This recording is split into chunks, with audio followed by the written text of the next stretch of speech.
Salut à tous, donc aujourd'hui on se retrouve donc pour faire une nouvelle vidéo. Donc c'est l'épisode 2 de l'amélioration du chariot, donc c'était le système de levage. Donc dans un premier temps, je voulais remercier Changly21 qui m'a pas mal aidé du coup pour faire ce système, ainsi que le forum de Cycle Urbain, voilà, où si vous avez envie de faire un vélo électrique, ou une petite moto, ou n'importe quoi, un proto électrique, vous allez dessus, les gens ils sont très sympas et franchement ils vont vous aider. Alors, donc pour la fabrication de ce système de bénage, je n'ai pas filmé parce que voilà, j'ai fait en tout 3 systèmes. Donc le premier, j'avais fait avec une grande tige sculptée en fait qui parcourait tout le chariot, avec des articulations. En fait, j'avais une articulation au niveau, enfin au début, une au milieu, et du coup j'avais un bras qui se levait. Mais c'était trop dur pour le moteur à essuie-glace, ça ne le faisait pas. Ensuite, j'ai fait aussi avec ce système-là, donc un cric normal. Mais en fait, ici, il y a un petit roulement avec une bague en plastique. Et donc la bague en plastique, quand j'ai soudé mon moteur à essuie-glace, du coup, elle a fondu. Donc inutilisable. Et maintenant, je vais vous montrer mon troisième système qui lui est franchement au top. Alors voilà, donc maintenant on va passer donc au test. Allez, c'est parti. Donc vous voyez, je suis donc monté au bout du chariot. Et là, je mets en position de levage. Alors donc j'ai fait le test avec moi et ma fille de 4 ans, donc on arrive à nous deux à 100 kg. Bon, le chien en fait 10, mais bon, elle descend. Et déjà aussi je voudrais remercier ma voisine et mon voisin, parce que bon, ma voisine malheureusement n'a plus d'essuie-glace sur sa voiture, et mon voisin n'a pas intérêt de crever, car j'aurais piqué tout ça. Mais surtout, dites pas que c'est moi. Hein. Alors bon, comme vous pouvez le voir, c'est pas très rapide, hein, mais ça lève quand même. Hein. Donc voilà. Alors, maintenant ce qu'on va faire, c'est qu'on va passer à la partie mécanique. Donc nous voici à la partie mécanique. Donc comme vous pouvez le constater, donc c'est un moteur d'essuie-glace avec un cric. Alors pour maintenir mon moteur d'essuie-glace, j'ai donc choisi de prendre des tubes en fer. J'ai soudé à chaque bout des tiges filetées. Voilà. Donc d'un côté pour visser dans le moteur. Et de l'autre, j'ai vissé un écrou avec une plaque entre deux, voilà, pour maintenir les deux barres de chaque côté et ça évite que le moteur bouge de trop.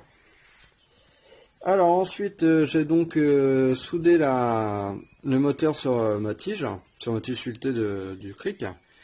Donc bon, la soudure n'est vraiment pas belle, mais la première fois, elle a cassé. Et la deuxième fois, ça fait un pâté, mais l'essentiel c'est que ça tienne. Je ne suis pas un pro du soudage. Alors ensuite donc j'ai fabriqué une articulation donc avec un U en fer que j'ai percé pour passer à un axe de 16 plein. Voilà, je me suis donc arrangé à agrandir un petit peu cette partie là pour que mon axe de 16 rentre, et j'ai juste soudé un fer plat dessus pour pas que ça bouge, que j'arrondis aussi pour pouvoir laisser l'axe un petit peu bouger. Donc ensuite en bas j'ai soudé donc le cric donc sur un fer rond de 20, et lui il est juste maintenu par 2 paliers pour pouvoir faire bouger aussi le cric. Voilà, pour qu'il ait un petit axe de rotation. Alors voilà, donc on va passer maintenant à la partie électrique. Donc là j'ai mon contrôleur lui qui est alimenté en 48 volts. À côté j'ai donc mon abaisseur de tension qui lui passe de 48 à 12 volts. Donc il a 3 fils, un noir, un rouge et un jaune. Voilà, donc le noir et le rouge sont reliés directement au contrôleur. Par contre sur le noir il faudra faire un pont pour la sortie négative de l'abaisseur. Et le jaune est donc lui la sortie positive de l'abaisseur. Alors voilà, donc sur mon fil jaune, donc mon départ, j'ai donc relié un fusible. Voilà. Donc les deux fils que vous voyez là, donc c'est mes interrupteurs. Donc vous voyez, en fait finalement ça c'est mes plus. Alors, donc après j'ai donc relié mon noir et mon bleu donc au plus, et mon gris est relié à mon fil de masse. Voilà. Donc on a aussi les deux fils donc qui sont là. Mais je sais qu'il y en a un qui sert pour la fin de course, et l'autre je ne sais pas du tout. Donc bah, si vous savez, n'hésitez pas à me dire en commentaire, hein, c'est toujours intéressant de savoir. Voilà. Alors donc maintenant je vais bien vous montrer, voilà, que ça fonctionne. Donc là j'ai mon bouton pour monter. Ah, faut quand même que j'allume mon disjoncteur, sinon ça va pas marcher. Allez. Donc vous voyez, hein, mon moteur d'essuie-glace bouge un peu en montant. Mais c'est limite pire, hein, du coup en descendant. Hop, vous voyez. Parce que forcément en descendant je suis en vitesse 2. Je préfère laisser la vitesse 2 pour la descente car il y a moins de risques. Si jamais ça doit casser ou un truc comme ça, je préfère que ce soit à vide que à charge. Hop. Et voilà. Donc vous voyez aussi j'ai fait cette petite platine.